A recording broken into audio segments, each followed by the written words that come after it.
रिया ने डरते हुए खिड़की के बाहर देखा और जो उसने देखा उसे देखकर उसकी सांसें थम गईं। बादलों के बीच एक और हवाई जहाज उड़ रहा था, लेकिन सबसे डरावनी बात यह थी कि वह बिल्कुल उसी विमान जैसा दिख रहा था जिसमें रिया बैठी थी। रिया ने ध्यान से खिड़की की तरफ देखा। दूसरे विमान की एक सीट पर कोई बैठा था। रिया की आंखें डर से फैल गईं। वह कोई और नहीं, खुद रिया थी। दूसरे विमान वाली रिया सीधे उसकी तरफ देख रही थी। अचानक उसने मुस्कुराना शुरू कर दिया। रिया घबराकर अपनी सीट से पीछे हट गई। तभी वह रहस्यमयी लड़का उसके पीछे खड़ा दिखाई दिया। उसने धीमी आवाज में कहा, मैंने तुम्हें बाहर देखने से मना किया था। रिया कांपती हुई बोली, वो वो कौन है?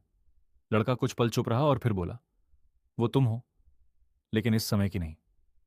रिया कुछ समझ पाती उससे पहले ही बाहर उड़ रहा दूसरा विमान धीरे धीरे काले धुएं में बदलने लगा, और उसकी खिड़की में बैठी दूसरी रिया की मुस्कान और भी डरावनी हो गई।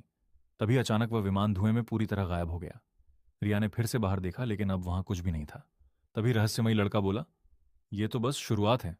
और उसी पल विमान की सारी लाइटें एक साथ बंद हो गईं।